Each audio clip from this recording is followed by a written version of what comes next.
Hello అందరికీ welcome to Santosh talks. ఈ వారం పవన్ కళ్యాణ్ నామినేషన్స్ మీకు ఎలా అనిపించాయో కింద కామెంట్ చేయండి. అలాగే నామినేషన్స్ లో ఉన్నారు కదా, ఎవరు ఎలిమినేట్ అవ్వాలనుకుంటున్నారో కూడా కింద కామెంట్ చేయండి.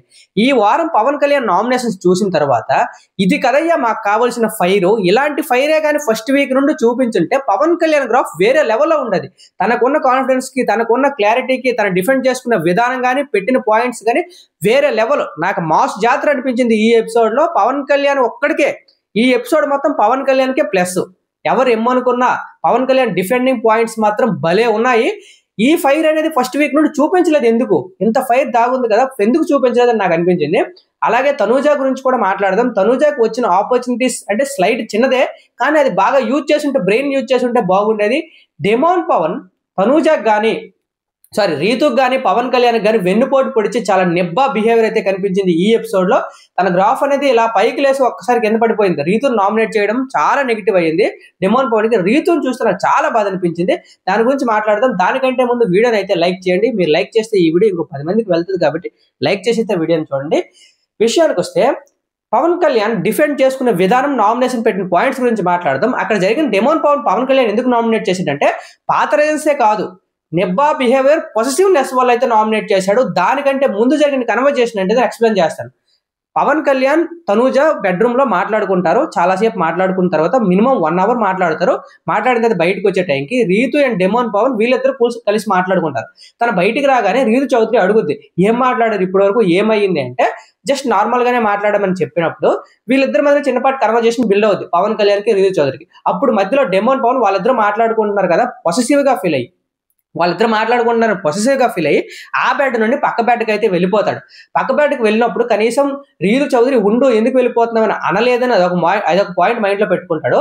అప్పుడే పవన్ కళ్యాణ్ కూడా చాలా జోవియల్ గా, చాలా జోక్ గా ఏమంటాడంటే, నువ్వు చిన్నపిల్లడివి పక్కెళ్ళి ఆడుకోరా అనే విధంగా మాట్లాడితే ఆ పాయింట్ ని కూడా మైండ్ లో పెట్టుకుని చాలా ఫీల్ అయిపోతాడు. చాలా జోవియల్ గా అంటాడు పవన్ కళ్యాణ్. అక్కడ నిబ్బా క్యారెక్టర్ ఎక్కడ బయటపడిందంటే, మార్నింగ్ లేవగానే నువ్వు నాకు ఎందుకు నేను వెళ్ళిపోతుంటే 5 మినిట్స్ కూడా ఉండమనలేదు, నువ్వెందుకు నన్ను ఉండమనలేదు, మీరిద్దరు మాట్లాడుకుంటే పవన్ కళ్యాణ్ అన్నప్పుడు నువ్వెందుకు స్టాండ్ తీసుకోవాలనే విధంగా చాలా సిల్లీగా మాట్లాడతాడు.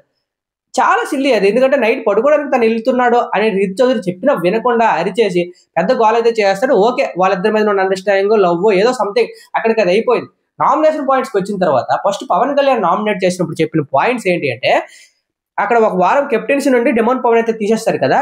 కెప్టెన్సీ నుండి డెమోన్ పవన్ తీసినప్పుడు తను ఫీల్ అయ్యాడు. అవన్నీ అయిన తర్వాత వీకెండ్ లో నాగ్ సార్ వచ్చి గోల్డ్ స్టార్స్, బ్లాక్ స్టార్స్ అయితే ఇస్తారు. అప్పుడు పవన్ కళ్యాణ్ గోల్డ్ స్టార్ ఇచ్చినప్పుడు అది ఎవరి చేత ఇస్తాడంటే డెమోన్ పవన్ రీతు చేత ఇచ్చినప్పుడు, నిన్ను ఎవరైతే కెప్టెన్సీ నుండి తీస్తారో వాళ్ళ చేతే గోల్డ్ స్టార్ నువ్వు పొందావు అన్నప్పుడు పవన్ కళ్యాణ్ నవ్వాడంట. నేను ఎపిసోడ్ చూశాను, అక్కడెక్కడ నవ్వలేదు. కొంచెం ఇంకా డిస్టర్బెన్స్ లో ఫీల్ అయ్యి ముఖం దించుకుంటాడు తప్ప ఎక్కడ పవన్ కళ్యాణ్ నవ్వలేదు. దాన్ని డెమోన్ పవన్ నువ్వు హ్యూమిలేషన్ చేశావు, నన్ను తిడుతుంటే నువ్వు నవ్వావు అనే పాయింట్ ఒకటి తీసుకొస్తాడు. అలాగే బెడ్ టాస్క్ లో పవన్ కళ్యాణ్ డెమోన్ పవన్ తోసాడని అదే పాయింట్ తీసుకొస్తాడు, తొప్పాస్ పాయింట్. ఎందుకంటే డెమోన్ పవన్ వీళ్ళందరికీ మాట ఇచ్చి మనందరం కలిసి ఆడదామని మాట ఇచ్చి లాస్ట్ రౌండ్కి వచ్చేరాగానే సరే అలా వద్దు, మేము ఒకటైపోతామని రీతు చౌదరి వైపు వెళ్ళిపోయి భరణి గారిని అయితే తోయడానికి ట్రై చేస్తారు. తన చేసిన తప్పుకి అక్కడ డెమోన్ పవన్ ని పవన్ కళ్యాణ్ తోసాడని మళ్ళీ అంటే అది ఎంత రాంగ్. అక్కడ డెమోన్ పవనే మాట తెప్పాడు. ఫస్ట్ డెమోన్ పవన్ భరణి గారిని తోయడానికి ట్రై చేశాడు. మరి అలాంటప్పుడు పవన్ కళ్యాణ్ తోయడా, నెక్స్ట్ పవన్ కళ్యాణ్ తోయడానికి ట్రై చేస్తాడు. అందుకని వాళ్ళందరూ కలిసి డెమోన్ పవన్ తీస్తారు. అక్కడెక్కడ తప్పు కనిపించలేదు. ఇంకా డెమోన్ పవనే అక్కడ మాట ఇచ్చి శ్రీజ పేరు చెప్పిందని నువ్వు సెకండ్ ఆప్షన్ అని, అదే నిన్ను సెకండ్ ఆప్షన్ పెడుతున్నాను, రీతు నాకు ఫస్ట్ సపోర్ట్ అని చెప్పి అక్కడ రామురాతుడున్న ఇమానులున్న వాళ్ళిద్దరిని తీయకుండా పవన్ కళ్యాణ్ తీసి మాట తప్పి అది పెద్ద వెన్నుపోటు. దాన్ని తప్పు పట్టకుండా బెడ్ మీద నుండి తోసేస్తాడనే మాట చాలా సిల్లి. దాన్ని పవన్ కళ్యాణ్ డిఫెండ్ చేసుకున్న విధానం క్రిస్టల్ క్లియర్ గా ప్రతి పాయింట్ ఎక్స్ప్లెయిన్ చేస్తూ భలే డిఫెండ్ చేసుకున్నాడు. అదే విధంగా వీళ్ళిద్దరు రివర్స్ నామినేషన్స్ లో కూడా తనూజ మ్యాన్ హ్యాండ్లింగ్ అనే విధాన్ని స్టాండ్ తీసుకోలేదని చెప్తాడు డెమోన్ పవన్. కానీ అక్కడ తనూజాకి వెళ్ళి పవన్ కళ్యాణ్ చెప్తాడు, తను చాలా బాగా ఫీల్ అయ్యాడు, వెళ్ళి సారీ చెప్పు అనే విధంగా స్టాండ్ తీసుకునే చెప్పాడు. ఆ పాయింట్ కూడా అర్థం చేసుకోకుండా మరీ వెరీ వెరీ చీప్ బిహేవియర్ అనిపించింది డెమోన్ పవన్. ఇంకా వాళ్ళిద్దరు పాయింట్స్ లో అలా డిఫెండ్ చేసుకున్నాడు. రీతు చౌదరి విషయానికి వస్తే నాకు ఎన్ని పాయింట్స్ ఉన్నాయి ఏం అవ్వని, అక్కడ నాకు అనిపించింది ఏంటంటే, ఒక క్యాండిడేట్ నామినేట్ చేశాడంటే అది హౌస్ నుండి బయటకు వెళ్ళడానికే. హౌస్ నుండి బయటకు వెళ్ళడానికి ఎవరు అనుకుంటారు?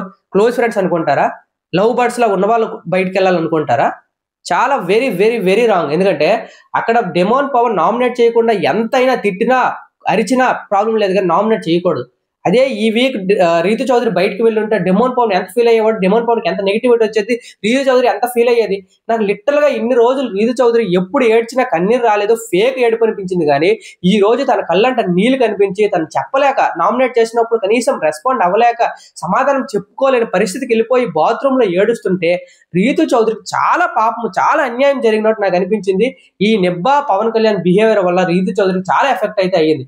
కానీ అక్కడ తనూజ వచ్చి రీతు చౌదరిని సేవ్ చేయడం వల్ల తనకు కొంచెం కలిసి వచ్చిందే కానీ, లేకపోతే ఈ వీక్ మొత్తం డిమోన్ పవన్ రీతు చౌదరి మధ్య చిన్నపాటి క్లాసెస్ ఇంకా ఎక్కువయ్యాయి. తుప్పాస్ రీజన్ అబ్బా, తుప్పాస్ రీజన్ నాకు అనిపించింది.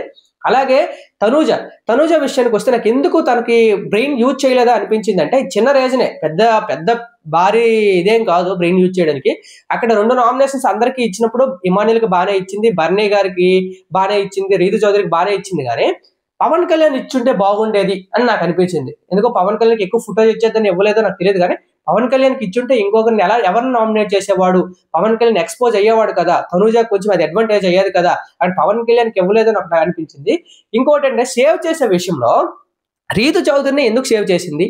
ఫ్రెండ్ అనా, లేకపోతే ఇంకో ఛాన్స్ ఇస్తామన్నా? అదే రీతు చౌదరి కాకుండా పవన్ కళ్యాణ్ చేస్తుంటే తనూజ ఇంకో మెట్టు ఎక్కేది కదా. ఎందుకంటే పవన్ కళ్యాణ్ లాస్ట్ 2-3 వారాల నుండి సపోర్ట్ చేసుకుంటూ వస్తున్నాడు. నాకు పవన్ కళ్యాణ్ వల్ల సపోర్ట్ వచ్చింది కాబట్టి నేను పవన్ కళ్యాణ్కి ఈ వారం సేవ్ చేస్తున్నాను అని ఉంటే అక్కడ తనూజకి ప్లస్ అయ్యేది. అంతేకాకుండా తనూజకి ఎక్కడ ఇంకా ప్లస్ అయ్యేదంటే, ఓటింగ్ లో పవన్ కళ్యాణ్ కంటిన్యూస్ గా వెళ్తూ ఉంటే తన ఓట్ బ్యాంక్ అనేది చాలా స్ట్రాంగ్ అయిపోద్ది. ఈ వారం తనూజ ఓటింగ్ లో లేదు కాబట్టి, నామినేషన్స్ లో లేదు కాబట్టి పవన్ కళ్యాణ్ కూడా సేవ్ చేసేస్తుంటే అక్కడ తనూజకి ఇంకా వేరే విధంగా ప్లస్ అయ్యేది. ఆ ఓటింగ్స్ అందరూ కొంచెం దూరం అయ్యేవారు పవన్ కళ్యాణ్కి. అక్కడ కొంచెం స్పోర్టివ్గా, అంటే కొంచెం తెలివితేటలు యూజ్ చేసి పవన్ కళ్యాణ్ సేవ్ చేస్తున్నా బాగుండేది. 2 నామినేషన్స్ ఇచ్చినా బాగుండేది. కొంచెం ఎక్స్పోజ్ అయ్యేవాడు, ప్లస్ అయ్యేదో మైనస్ అయ్యే తర్వాత విషయం కొంచెం ఎక్స్పోజ్ అయ్యేవాడు. సో ఈ విషయంలో తనూజ ఎందుకో నాకు రాంగ్ స్టెప్ వేసింది అనిపించింది. మీ ఒపీనియన్ ఏంటో కింద కామెంట్ చేయండి, వీడియోని అయితే లైక్ చేయండి. Thank you so much.